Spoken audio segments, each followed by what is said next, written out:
They say keep your friends close and your enemies closer. But what happens when your closest friend is the enemy? Elena and Bridget had been inseparable since they were 16 years old. Seriously, though, I cannot believe you said that. Now, in their early 20s, they were known across the university campus as each other's shadows. Wherever one appeared, the other wasn't far behind. They shared everything: matching outfits, late-night gist over steaming bowls of instant noodles, and the ultimate best friend forever social media captions. But behind the filtered pictures and the public laughter, jealousy had been quietly growing teeth. You see, Elena Daniels was the kind of woman people remembered long after she left a room.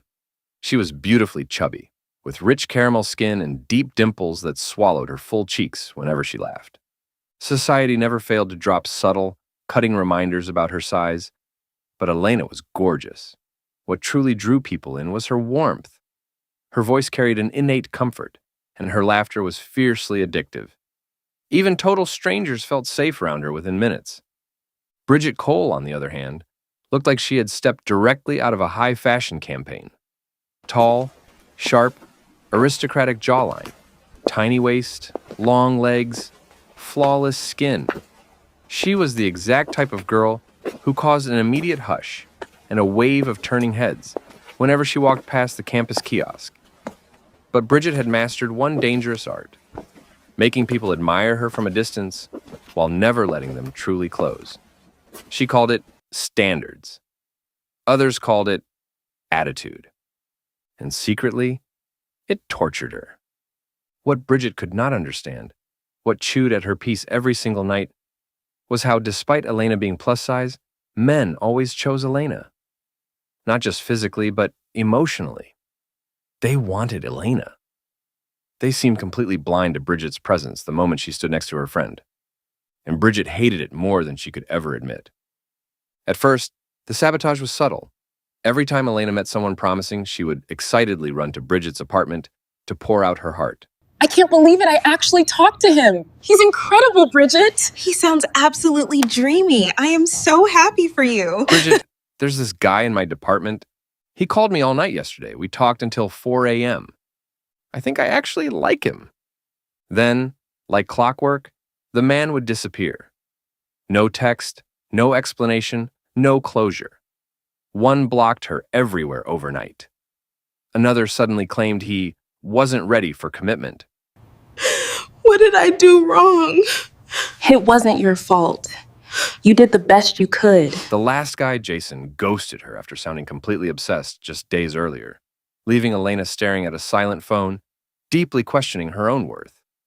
Each time, Elena would cry bitterly in Bridget's arms, and each time, Bridget would rub her back gently, her face a mask of perfect, sisterly sympathy as she whispered, "Men are wicked these days, my dear. You deserve so much better.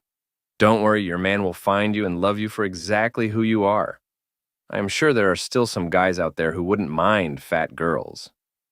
But if a mirror could reveal the real emotion hiding behind Bridget's mask, you would see just how deeply satisfied she was at her friend's predicament. Behind closed doors, Bridget smiled. What Elena didn't know was that the very moment a man's name left her lips, Bridget went hunting. She would search their socials, slide into their direct messages, and flirt with surgical precision. She's actually very desperate.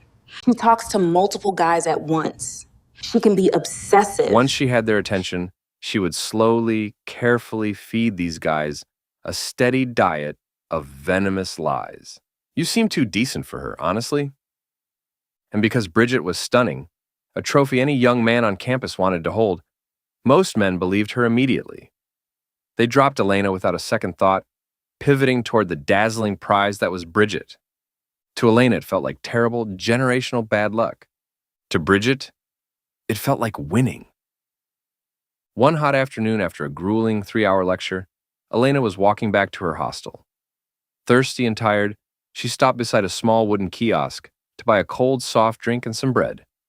As she counted her change, her eyes caught an old, weathered wooden sign nailed carelessly to the side of the kiosk.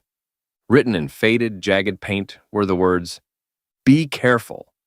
Not every friend is your friend." The words hit her with a strange, visceral force, sending a sudden chill down her spine despite the blazing heat.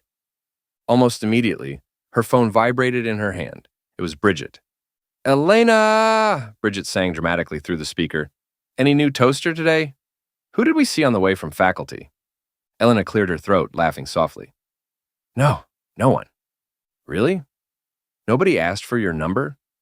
Not even that guy from the laboratory?" "No, nobody." There was a sudden heavy pause on the line. Then Bridget exhaled. It was a tiny, deflating breath of pure relief, almost unnoticeable. But for the first time in 8 years, Elena noticed it. A cold sensation tightened in her chest. She looked back at the wooden sign on the kiosk. Could that signboard be talking to me? She shook her head, trying to dismiss the uncomfortable feeling, but she couldn't shake it off. 2 weeks later, Elena met Daniel Rhodes. From the very first second, you could tell he was entirely different from the others, and he was incredibly rich. Elena had just finished braiding her hair at a campus salon when a sudden, heavy downpour flooded the streets. She stood trapped under the small canvas shade of the shop, hugging herself against the cold wind, thoroughly irritated. A sleek, black car splashed through the puddles and came to a smooth halt right in front of her. The driver's side window rolled down, revealing a handsome man with a warm, disarming smile. "Excuse me," he called out over the sound of the rain. "This shade doesn't seem to be doing much to protect a beauty like you. Care to hop in? Let me drop you off." Elena stiffened. She was fiercely protective of herself and deeply wary of men in flashy cars. "No, thank you. I'm fine here," she replied politely but firmly. The man laughed. "Okay. Fair enough. Then at least let me park and wait here with you. My conscience wouldn't let me see a damsel in distress and just drive away." "I am not a damsel in distress," Elena said, failing to hide the smile that was threatening to break across her lips. "Okay, I'll hop in. But try anything funny, and I will send my village people to visit you tonight," she joked, running toward the passenger door to avoid being completely drenched. That was the night everything changed. Daniel was gentle, consistent, and effortlessly funny. He called exactly when he said he would. He remembered the tiny details she dropped in a casual conversation. He listened when she spoke, and he treated her like absolute royalty. Most importantly, he never stopped telling her how much he loved her perfect, beautiful figure. And for the first time in a long time, Elena was terrified. Not of him, but of the crushing heartbreak she was certain would follow when he inevitably vanished, just like all the others. One rainy evening, Bridget was over at Elena's apartment. They had a major continuous assessment test the following morning. Textbooks were scattered across the bed as the two girls revised notes and traded campus gossip between paragraphs. At some point, Elena's phone lit up on the mattress beside her. A message from Daniel. "Just checking on you, beautiful. Don't stress too much about the test. You're brilliant." Immediately, a soft, radiant smile spread across Elena's face. The kind of smile that happens before your brain even registers that you are happy. Bridget noticed it instantly. Her eyes narrowed for a fraction of a second, the warm expression on her face freezing into something sharp. Then, she laughed lightly, nudging Elena with her shoulder. "Who's making you blush like this?" Elena quickly flipped her phone screen down, trying to swallow the grin. "It's nothing." Bridget sat up straighter, abandoning her textbook. "Nothing? Since when do you smile at your phone like somebody who just won a lottery?" Elena laughed, waving her hand. "Relax, it's nothing." But Bridget's gaze was intense now, analyzing every micro-expression on her friend's face. "Wait," she said slowly, her voice dripping with artificial sweetness. "Is there a new guy?" Elena opened her mouth, tempted to spill. She desperately wanted to tell her best friend about this incredible man who was redefining how she deserved to be loved. But just as the words reached her tongue, that strange chill from the kiosk sign returned. Something deep within her soul pulled the brakes. "Let me keep this one to myself first," Elena thought. "Let me see how long it will last. I can always tell her later." Bridget caught that tiny pause, that split-second hesitation. Immediately, curiosity mixed with a sharp surge of panic inside her chest. "What's his name?" Bridget wasn't giving up. "Do I know him from faculty?" Elena opened her mouth to manufacture a lie. The lights went out completely, plunging the room into pitch darkness. Ah, light is out, Bridget hissed in frustration.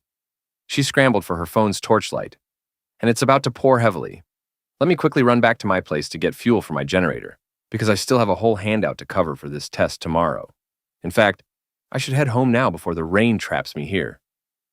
Bridget quickly began packing her books into her bag, thoroughly distracted by the blackout. That tiny mundane interruption of power unknowingly became the very thing that saved Elena's relationship. Weeks bled into months. Daniel stayed. 1 month, 2 months, 6 months. Then 1 year. There was no sudden ghosting, no cold silence, no agonizing heartbreak. For the first time in Elena's adult life, the horrific pattern had broken. Throughout the year, Elena had remained highly vigilant. She became careful, never sharing specific details, never giving out a name, and keeping her dates with Daniel far away from the campus spots Bridget frequented.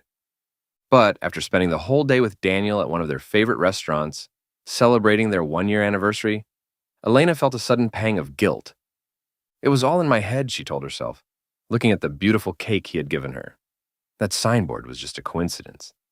Bridget is my sister. I'm being unfair to her.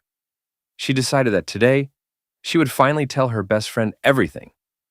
Later that afternoon, after a quick trip to the local market, Elena decided to surprise Bridget at her apartment with some fresh pastries. But as she turned the corner into Bridget's compound, she suddenly froze in her tracks. A man was stepping out of Bridget's building, laughing loudly as he buttoned the top of his casual shirt. Bridget was right beside him. Her hand lovingly slipped into the crook of his elbow, just as lovers do. She was smiling up at him, resting her head against his shoulder as they walked toward a waiting taxi. Elena's stomach dropped into a bottomless, icy void. It was Jason. The very same Jason who had vanished into thin air a year and a half ago. The same Jason who had sworn he couldn't breathe without Elena. Who had begged to meet her parents, right before blocking her overnight. Elena instinctively ducked behind a large, dusty SUV parked in the yard. Her heart hammered against her ribs like a trapped bird. They didn't see her. They were too wrapped up in each other. Jason kissed Bridget lightly on the cheek, got into the taxi, and drove off. No, no, no, Elena's mind screamed, tears blurring her vision. Maybe it's not what it looks like. Maybe he came to ask Bridget about me. Maybe they are just friends. Desperate for any lie to protect her sanity, Elena wiped her tears, waited a few minutes, and then walked up the stairs to Bridget's room. She knocked.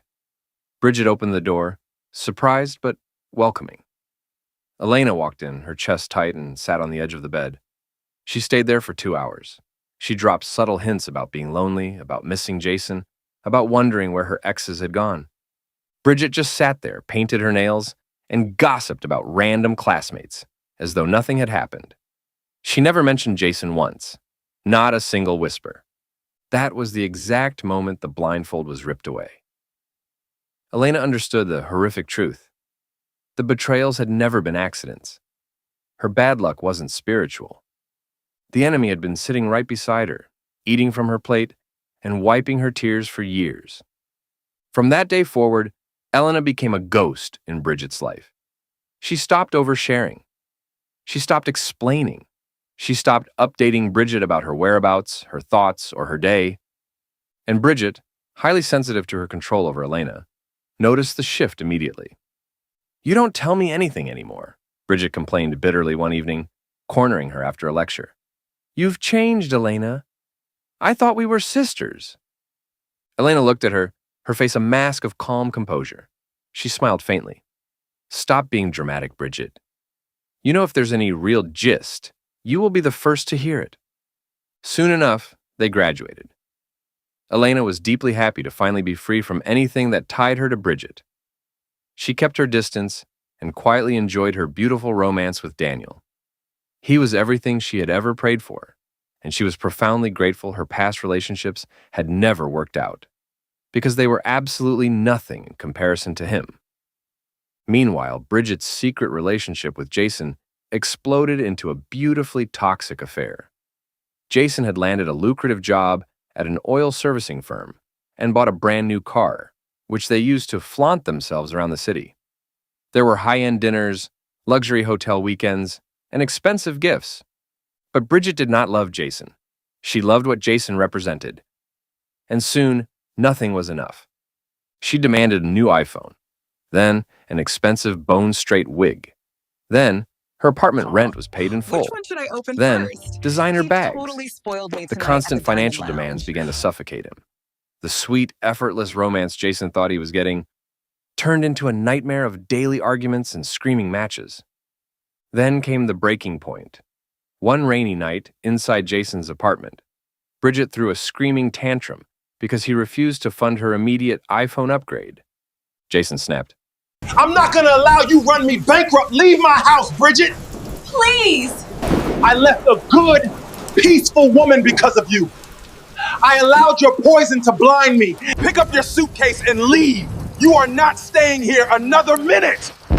How can you do this to me? Before Bridget could even process the words, Jason dragged her heavy suitcases out of his house, threw them onto the wet veranda, and slammed the heavy security door shut in her face.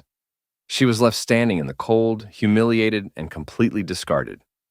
Meanwhile, entirely untouched by the chaos, Elena's love story quietly reached its peak. Exactly 2 weeks later, Daniel flew Elena out to Zanzibar for an unforgettable birthday vacation. Against the backdrop of a golden Tanzanian sunset, with the gentle ocean breeze rustling the palms and soft violin music playing in the distance, Elena stood barefoot in the white sand. Suddenly, Daniel dropped to one knee, holding a velvet box containing a flawless, sparkling diamond ring.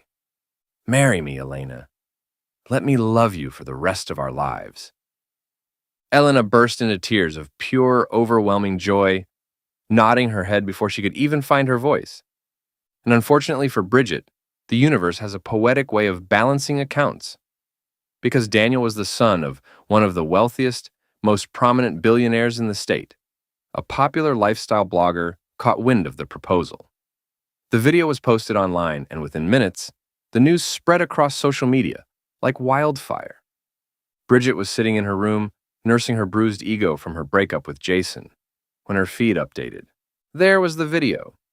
She watched Elena looking radiant and utterly adored, laughing as a ring that cost more than Bridget's entire life savings was slipped onto her finger. The caption read, "Billionaire's son, Daniel Rhodes, proposes to longtime sweetheart in Zanzibar." Bridget zoomed into the date. The engagement had happened 2 weeks ago. The realization hit her like a physical blow.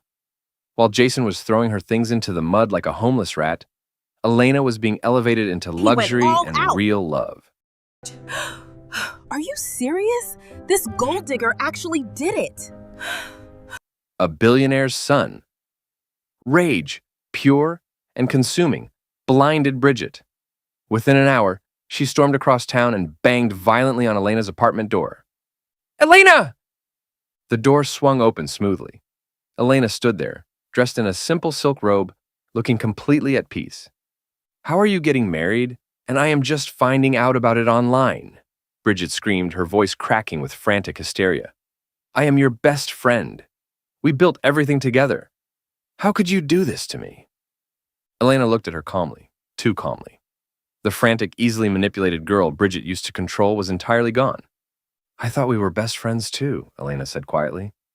Bridget froze, her chest heaving. I don't understand what that even means." You lied about me. You destroyed my relationships before they even started. "I thought we told each other everything, Bridget. Until I saw Jason leaving your apartment a year ago, while you sat on your bed and lied to my face." An absolute suffocating silence fell over the corridor. "I contacted the others too," Elena continued, her voice steady but laced with a profound, lingering sadness. "Every single man that mysteriously disappeared the moment I told you I liked them. I called them all." Bridget's breathing became ragged, her manicured fingers trembling. "They all told me the exact same thing," Elena whispered, a single tear slipping down her caramel cheek. "You reached out to them first. You lied about me. You called me desperate, unstable, and obsessive. You destroyed my happiness before it could even take root."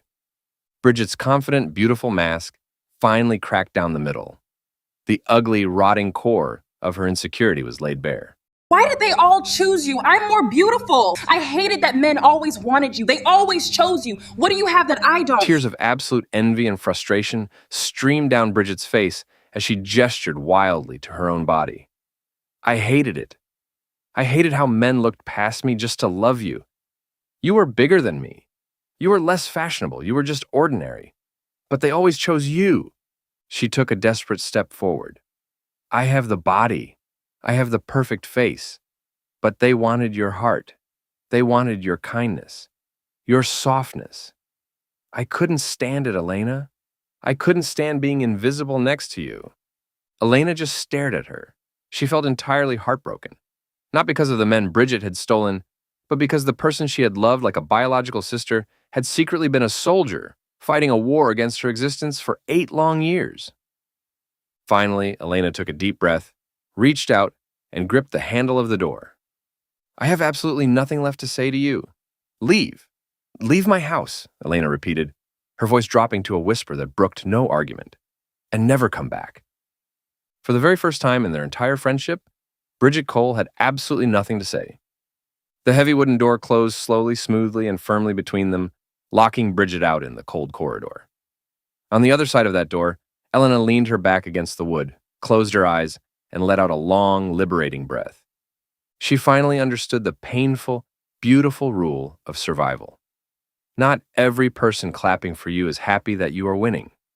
Sometimes the loudest supporters are secretly praying for your downfall.